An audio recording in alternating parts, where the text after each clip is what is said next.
How do you apply metaphysics to make big things happen, even in business, even in your life, even in your relationships? What is the key to applying metaphysics to make big things happen? Let's say like New Earth. Today, we are here with Derek Loudermilk, who is the creator of the LEAP method of quantum creation. And he's a host of the Derek Loudermilk Show. And he's been on an unintentional metaphysical quest for the last 8 years. And we're going to hear all about it, including unified field manifestation and telepathy. So join us for this astounding conversation. Soul Nectar Show, the Soul Nectar Show. You're invited, delighted to discover who you are. Anything is possible if you believe. So join us on this beautiful journey. Soul Nectar Show. Soul Nectar Show.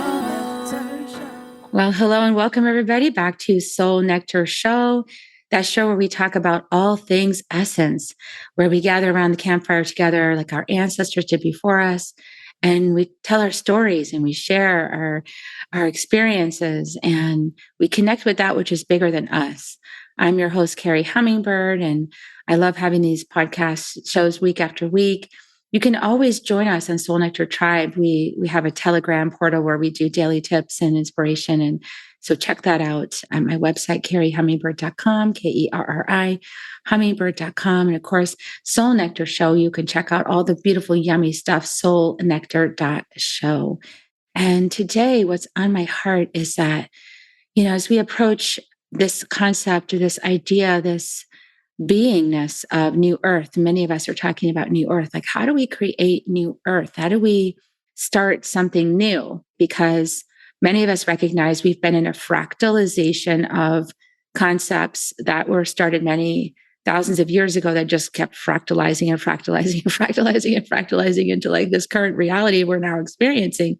And then we get the opportunity to create something different, something new, something outside the box, something that our ancestors didn't even dream of. And everything has been bringing us to this state of evolution, right? It's been evolving and evolving and evolving. And we've been getting different versions of it, and new souls come in and say, I want to do this with that. Here's these raw materials. I want to create something new. And collectively now, many of us have decided we're creating New Earth. So, we're not interested in continuing the way it has been just because that's the way it is. We're interested in actually creating something new from our hearts, from a higher consciousness space. And the question is how. That's really what's on many people's hearts is how. And it's not just like a metaphysical, like spiritual thing, although metaphysical spiritual thing is everywhere. So like as soon as you start working on one aspect of your spirituality, it starts to affect everything in your life, including business. Business is not separate from metaphysics. Business is not separate from spirit. It's all connected. Everything is connected. So as we make one change within ourselves, it ripples out to like everything in our lives, and everything also grows and changes along with us because we're making these key decisions and we're bringing this into our realities. We're manifesting it into the third dimension. But like how?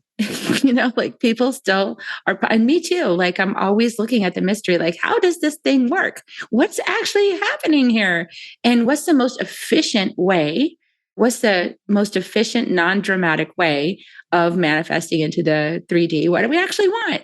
And so today we're going to have an awesome guest for this conversation, Derek Loudermilk. Welcome, Derek. Just say hi for a second so people can hear you. Hi, Carrie. Good to be here. Yeah, it's good to see you. So, Derek, he's a quantum business coach. He brings the metaphysics into the business conversation in a science way. Isn't that sexy? Because like we all are like, how do you explain this stuff? So he is the host of the Derek Loudermilk Show, science, spirituality, and adventure. We all love adventure, especially if you're with me and we're going to Dana Medicine. We are all about the adventure. We have no idea what's going to happen. It's going to be fun though.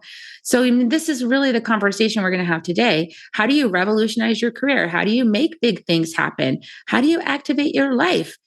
And these are all the things that Derek is involved in. And he also, this is really extra sexy, just got done on an unintentional, I want to say unintentional, you know how those things happen after the fact you realize that's what you were doing? This is one of those moments for Derek. Unintentional, 8 years around the world, metaphysical quest. Wow. 8 years, metaphysical quest around the world. I want to hear about this. So, Derek, tell us about yourself. Just give my audience a snapshot because they're just meeting you for the first time. So, just a little bit about yourself, and then tell us about this quest because I want to hear. I'm really curious about it. Yeah. So I'm a born explorer, born adventurer. All of my careers, my previous 3D careers, I was a scientist, I was a pro athlete, pro cyclist, and everything just took me on a life of adventure, and spirituality is part of that. And the quest began actually, partly it was due to going to these sacred sites and living with tribes around the world and just having magical experiences.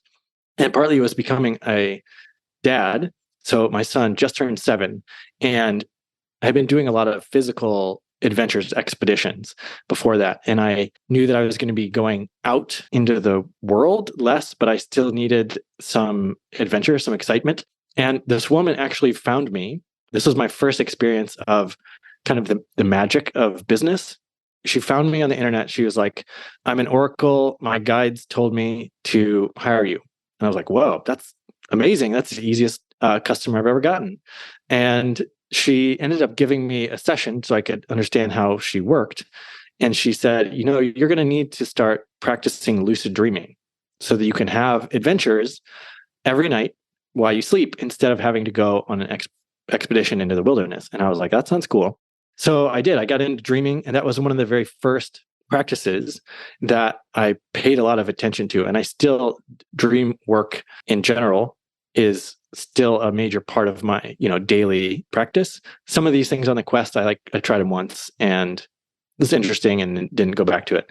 But some of them have become part of my routine, including, you mentioned the 4 directions, or before the show, you were calling in the 4 directions. And, each morning I go out and just connect with the directions and the elements and things like that. With my kids now, they come out and do that with me, which is fun. So yeah, but halfway through the quest, I realized that I had done maybe 50 or 60 different practices, sitting with shamans or finding a healer that did something like crystal resonance therapy. And I was like, that's interesting. Let's go check that out. So a lot of these were based on curiosity. A lot of people I ended up interviewing on my show, I would do a session with them and then interview them to find out how it works, because I really like to understand the mechanics. What are the physics behind manifesting or chakras or this, that, and the other thing? Because of my science training. And actually, when I first experienced telepathy about 9 years ago, the first thing I did, this was with a 1,000-year-old tree deep in the jungles of Bali. Really amazing tree. I've been back to it a couple of times. And my first thought was, how did that work? How did I have that experience? What's going on? Because if I experienced it, then there must be a way that I did that. And it was sort of outside of at that time, I was more of a materialist. So I've ended up flipping that, which basically means materialism is common in science still. So everyone thinks like the material world is the foundation, when now we know that consciousness is the foundation and the material world is just a byproduct of that. So I had to flip my thinking around that once I started understanding the mechanics of it. So yeah, halfway through, I realized I can set up a structure here and make it an actual quest, which is really just an excuse to prioritize certain types of learning or something. I had a previous quest to go to every state in the United States. I did that on my 30th birthday. So quests are also really just a kind of fun framework to do your learning or your adventuring through. Yeah, I love this. And you know what I'm thinking as you're sharing about your tree in Bali is that when I was at the Holy Mountain in 2021, our group, we created those stone towers, which are like antennas, actually. So that, like little stone towers, people see them. I don't know what they're called. I keep forgetting the word for it, but you placing the stones on top of each other to create like a cairn. Yeah, like a cairn. And so we created those at the base of the Holy Mountain because we had been at the Holy Mountain. We were physically at the Holy Mountain. And then we created this cairn so that we could always go back. We don't have to physically go back. We can connect with the mountain every single day. Like when I open sacred space, that Karen helps me connect with the mountain. I connect in that space.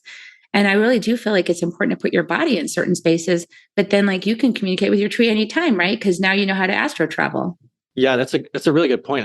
I've come to realize recently a lot of these travels that I was doing, sometimes people's bodies need to go to specific coordinates on the planet just to like lock in some frequency there. And I know people that are full-time travelers, and I'm like, I wonder if their real mission is just to go like spread their frequency to certain areas, you know?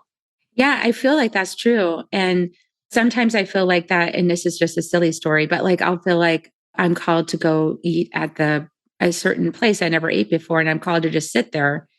And sometimes I wonder, why am I sitting here? I don't want to be here. But my personality doesn't want to be here. But for whatever reason, that timing is really important for the synchronistic engine. I don't know, that's needing me to be there. And sometimes I do have an interesting conversation in those spaces. And sometimes it's just about the energy. I like that term, synchronicity engine.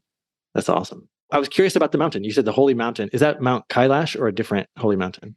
Yeah. So in Peru, because I study with the Caro shamans in Peru, their holy mountain, they have a couple of different holy mountains, but the one that we visit is Alsangate. Alsangate is their like holy mountain. They have other holy mountains too. They have Huamanlipa. I mean, they have tons of holy mountains, but Alsangate, we go on a pilgrimage. That's the mountain that was calling me. And so we took my people up there and we spent the night. We spent like 4 days up there on the mountain and went to these various locations on the mountain and did sacred ceremony. And, there's like the tourist way to go places. And then there's like the spiritual way. I'm really glad that you seem to have gone the spiritual way. I feel like a lot of people, like when they go to Peru, they go to Machu Picchu, right? They go like check out Machu Picchu. And Machu Picchu is amazing. I want to say it's amazing what the culture did back then. It's just like incredible to be in that space. But gosh, there's like really cool spaces to go to that are really off the beaten path that you sit with the shaman and you do some ceremony there. And it's like, wow, like what is this place? And it's that subtle, invisible, yet palpable, energetic in these places that they know are sacred, that they don't like advertise, because they don't want it trampled, but they invite you, if you're really on the path, to be part of that experience. And I think that's probably true around the whole world, I imagine.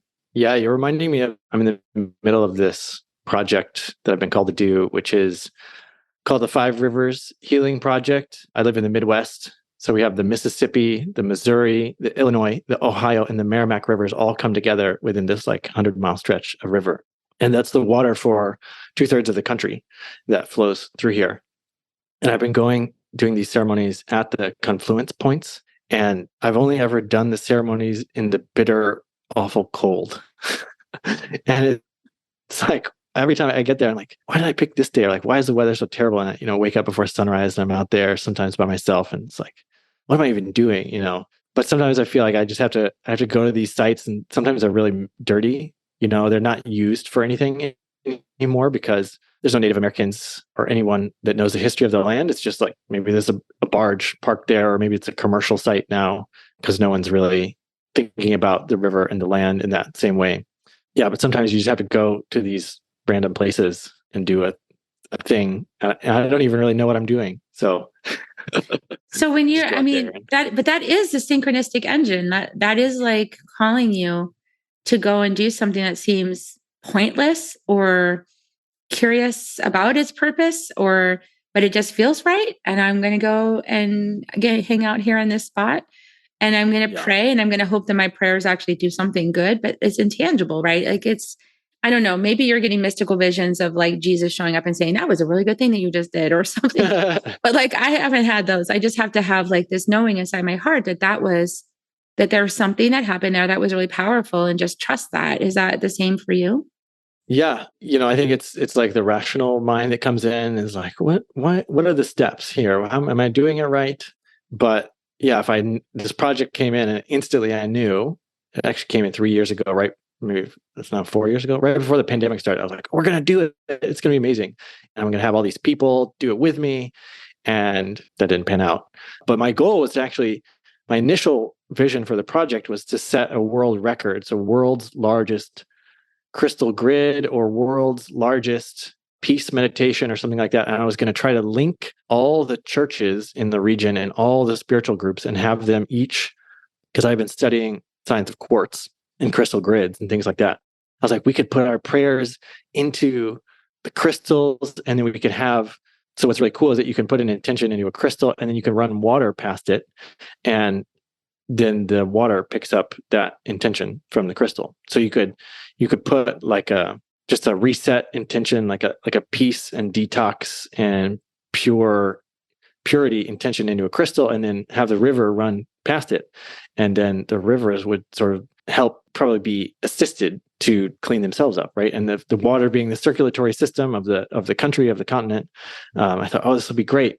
And then I try to make it fun. That's why I was like, oh, world record, just get people excited, because even if they don't understand how the process works, at least they're going to want to participate in it. And it was like this huge vision. And then 3 years later, it's just me on the banks of the river by myself with my drum. And I want to say, actually, that's so beautiful that it is, because I have the same impulses. I feel like you and I share, being messengers. And as a messenger, we want to share the message, right? Like, we want a lot of people to hear the message. And my guidance is always telling me it's not about fame, it's about influence. So that thing you're doing is actually influencing a lot of people in a way that's so subtle, they don't even know it's happening. They're being influenced towards peace, towards vitality, towards love. And let's just say influence is a lot of responsibility to hold, because some of us are waking up, most of us, and to our degree of waking up, we might inadvertently have subconscious intentions we don't even know that we be putting in the crystal. You know what I'm saying? Like, depending on our ability to really know ourselves in truth. So I do think it takes a lot of personal awareness of our own shadows and our own path and ourselves, so that when we show up to it, we're really clear. Like, crystals will pick up all the intentions. Yeah. And I think your project could still happen. I just think maybe people needed more time and space to get to the place where they could make really powerful intentions beyond self-interest, just purely for the good of all. That's a lot. That's a big ask, right? Because we're humans and we're doing our best, but we also are unaware of some of our unconscious motivations. Yeah, or even just being able to maintain a clean attention for 60 seconds to set your intention. Like, exactly. Oh, I did it for 6 seconds, and where did my mind go? That's what I'm talking about. It's like when you're setting intention in the crystal, because I'm practicing with a crystal wand right now. That's why I'm particularly keyed into this conversation, because I have certain intentions. Like, I would love more people to choose to be earth keepers, right? I'd love more people to choose to be a carrier of the mesa, which is, a signifier of being here for earth and for the goodness of all. And like, as I'm sitting there holding the crystal, I'm watching my mind, and I'm like, I'm coming from my heart to hold this pure intention. And my mind's going, what's for dinner tomorrow? And I'm like, wait, Nate, no, we have to be clear intentions, that we're not mind wandering, right? But like super clear and focused for as long as you can hold the vision. And this is kind of what Dr. Joe Dispenza was talking about, right? Is like he was able to hold the vision so clearly, a rose just materializing from the universe in his hand, that somebody, did he do that? What happened was he tells a story of it. He so clearly visualized this rose materializing in his hand for like days on end in this material. He kept revisiting this meditation, that somebody had to actually drive to his house and hand him a rose. They got the vision so clear, they had to actually drive their car to his house and hand him a rose. They're like, I don't know why I need to do this, but you have to have this. Whoa. I don't even know who you are. Like, That's how clear he was, right? So how do we get there, Derek? Like, how do we shut this thing, like the chattering mind? Like, when we're creating intentions, we don't even know we're messing ourselves up sometimes, right? Yeah, for me, the process has been really one of just accepting, and largely I get to practice with my family members, my wife and kids, and just really accepting them exactly how they are, who they're being and how they're showing up has rippled out into everything. Because when I'm at peace with whatever other people are doing, then I don't get drawn into as many stories. So I'm able to maintain my focus just like on a concentrated thought a lot better because I'm not entangled very much. And this goes the same for like events around the world. Like, how do you not get caught up in drama, right? Because that's, as my mentor says, that's like sticking your finger in the electric socket when you get caught up in that. So that's been a big practice for me, is just maintaining a state of peace and realizing, all that stuff is happening, but it's really not got anything to do with me and my experience if I don't choose to. And this is something I'll say because we mentioned business and influence. In order to be able to influence a lot of people or have a large audience, like for your YouTube channel or something like that, I feel like you have to plug the power leaks. You have to have enough personal power to hold what everyone is projecting onto you, like who they think you are to them. And if you're sticking your finger in the socket, if you're getting entangled with the people or not accepting the situation the way it is, etc., you're leaking your power, right? The power is constantly regenerated, but you got a leaky boat. So that's the first thing, if you want to be influential, I believe, is to just manage all of your power leaks. Yeah, actually, this is the path I've been trained on as well. And it's easier said than done. And it is a practice of discernment, because we can like shore up the really big leaks that are pretty obvious, like, okay, I'm constantly getting involved and entangled in my son's journey, for example, right? It's like, oh, what's going on here? And getting emotionally invested. But then there's more subtle ones, like you were talking about, when we put ourselves out there. And I think this is a reason why a lot of budding thought leaders and messengers, they feel like it's scary to be visible. Like there's like this unconscious belief that it's really frightening to be visible. And I think it's because of this projection field, is because at the moment you put yourself out there to more and more people, then you are encountering their projections of you, and how to not take those personally so that they don't like get into your energy or influence you in that way. Like, who you are, right? You have to know who you are in truth really strongly in order to not take it all personally. What are your thoughts on that? Because I know that's a thing, because I've been experiencing it for sure. Yeah, I actually had an encounter with Captain America a while back, and he was teaching me that he's this normal guy who happens to have superpowers and became a symbol. Like this is Captain America's story. He's like on all the posters. He means so many things to so many people because he's a propaganda story, but he's also just a guy who's just trying to live in integrity. And so he was teaching me about what it means to be a symbol to people, that they latch on stories and meaning to him as a person. And so he's got to manage that. He's got to understand that all those egregores, maybe would be the term, exist between him and the people that witness him. And he's just got to keep living as himself as well. It's really interesting because I never really thought much about Captain America before, but. Yeah, well, for some little, it's like Spider-Man, for like some little kids, that's a big deal. They dress up in the Spider-Man costume at Halloween, or it's Captain America, it's something to look up to. And then that can be a really, that pedestal has a long way to fall off of it, So, this is what religious leaders always have problems with, is that they're human and they're going to make mistakes, and, you're going to fall off that pedestal sooner or later. Somebody's going to trigger them somehow, and their humanity is going to come out and be visible. It's like, oh, they're human too. What? I thought they were superhuman. No, they're just human. They're just doing a really good job at having integrity. So how can we be powerful? I mean, you're talking about 8 years metaphysical quest. You study with all these various medicine people and different traditions. Did you distill it down? I mean, what did you realize? Like, how many practices can you actually practice on a daily basis? And how did you choose like which ones you were actually going to do? Is there any commonality between all of them? Well, there's a lot. I tested a bunch of different healing practices, from like EFT to emotion code to vocal transformation, Reiki. I learned all the things. And I feel like there's not as much left to uncover on the healing side, because you go through layers and layers and layers, and then eventually it's like I don't really feel like I need anything else from that side of things. And so a lot of those were 1, 2, 3, 4, 5 sessions. I am still really interested in QHHT, getting Dolores Cannon.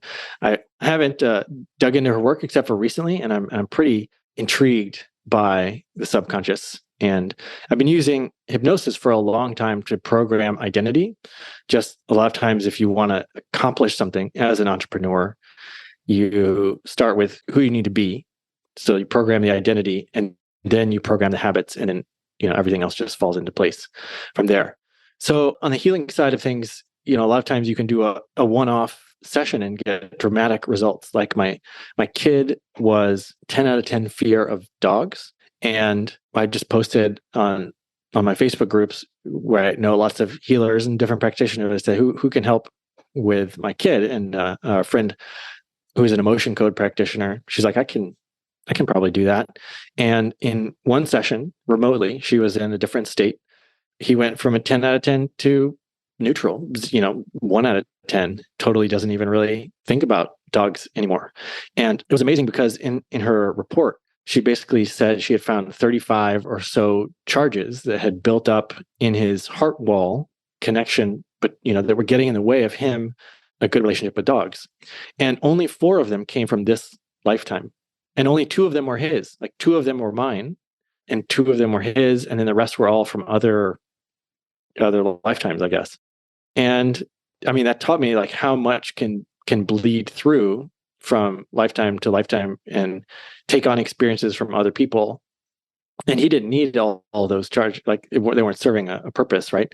So it cleaned it up really quick, and that's so cool because right now he just has a clean shot, and that's kind of how I think of healing. Like we just need to clear away the debris to allow us to just sort of have a clear path to just to be who we are and deliver what we agreed to do when we're here. Yeah. And I think the healing is always going to apply as long as we're going for the next bid for power. So like, as long as we're expanding, right? As long as we're deepening, as long as we're continuing to dream with our soul for that next thing, that next level of whatever within us, then that is going to automatically initiate this next level of healing.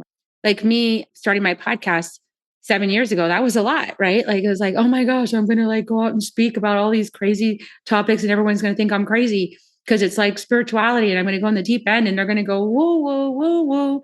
I didn't want to be perceived that way. I had 20 years in high tech. So I didn't want people to think of me that way. But then, like you said, I love what you said about pick the identity. I was like, I'm going to be Carrie Hummingbird. What does that even mean? And so I had to decide, what does that mean? What does it mean to be Carrie Hummingbird? And then as an entrepreneur, I'm responsible for my own dream and the manifestation of my own dream, like continuing on the path until it manifests.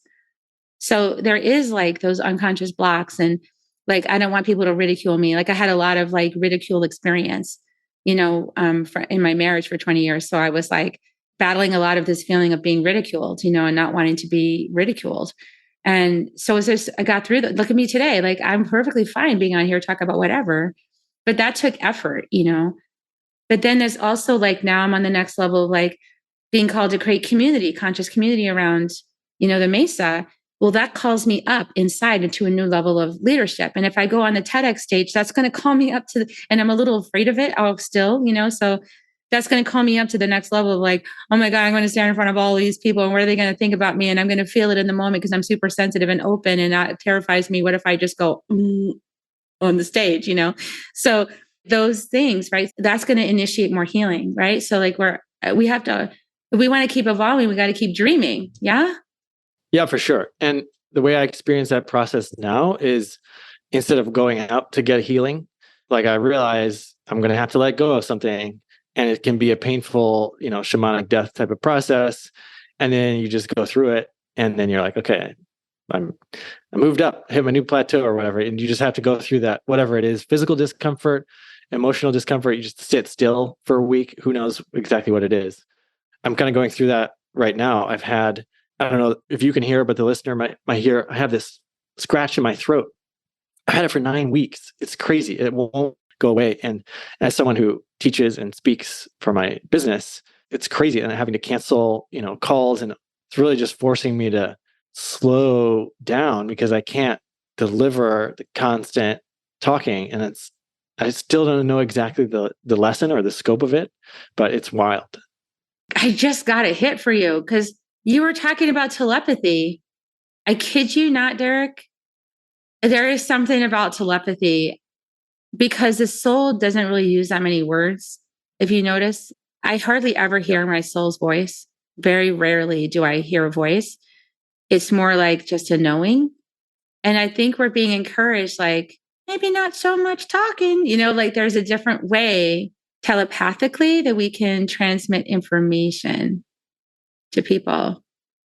Or maybe it's just an energetic. Yeah. Yeah. I've been joking that the next book I'm writing is actually, you just have to tune into it telepathically. It won't actually be published. Save a lot of time. Mm-hmm. Imagine the podcast, right? Wherever 1 hour go. People are like, is there anything going on there? But they would have to tune in. The reason I say this is because shamanic journey is one of those paradigms that I became aware that as I was leading people on shamanic journey and I was guiding it, they were already where I said, like they were already there. Like if I said, we're walking down the staircase now, and then there's a door up ahead, they were already at the door. If I said, we walk out into a meadow and now there's a big mountain in front of us, they were already at the holy mountain. I didn't have to say it, actually. They were already there. And I've had feedback from some of my students saying, I didn't even hear what you said. I was just already there. And so like, in a way, just shut up, like you don't need to guide me. And so I'm in this interesting conversation myself with, when do I need to stop talking? Because some of the students might need that little bit of nudge because they might still be too much in their minds. But other ones are like, no, I don't need that anymore. I'm there. Like just create the space for me to connect, right? Because I'm just here to my guides told me you're a door opener. So open the door. You're not a teacher, you're a door opener. We're the teachers. I was like, yeah. Okay, I'm a door opener. I open the door to you and you teach and I get to learn too. Yeah. Yeah. And it's such an effective parenting technique. I have 5-7-year-old and a 6-month-old, but if I'm not actually reprimanding my kids, but just like sending them the emotion of like, don't do that, then they just stop and I don't have to actually tell them, get off the couch with those scissors, then they'll just do it. And that works pretty well because we sort of avoid conflict in that way. And with my colleague, Dita Young, we've been teaching this telepathy course for 3 seasons now. And one of the hardest parts is just people understanding how they process telepathic information, understanding what, because a lot of people think, oh, I just made that up. That's my imagination. That's not actual telepathy. And it can feel like that, but that's part of it. And then some people get it visually. Some people get words chirping at them. Some people see a movie. Some people just know things, right? Clairsentience. And so a big part of this is learning to trust how you receive and process nonverbal and telepathic information. But once you learn that, then you can really do a lot of communicating without words. And you have another one of those courses coming up in January. So perfect opportunity for everybody to check that out. And we'll put the link below, but like, that's very fascinating. Yeah. And I do think that's where the world is going. My eldest son, for a while, I was having a hard time because he didn't want to use words. And I love words. And so like we were having this, like, how do we communicate? Because you don't use words and I use a lot of them. So luckily we're kind of meeting in the middle more. But there was one time I actually heard what he said inside my head. I was like, I'm sure what you said. Whoa. Did you speak that? And he said, yeah. I was like, oh my God, I just heard what you said inside my head. So, I mean, I'm like, I'm 54, so I'm the older model, but it's just cool how we have epigenetics and, so we can transform everything and in our consciousness. That's really cool. We can upgrade ourselves if we choose to.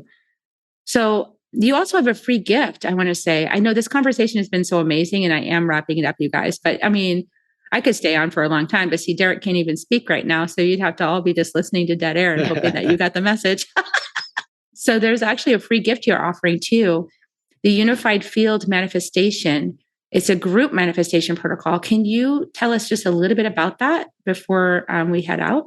Yeah. On my quest, in my research, I was really fascinated by the power of 8, which is Lynn McTaggart's work around small group healing circles.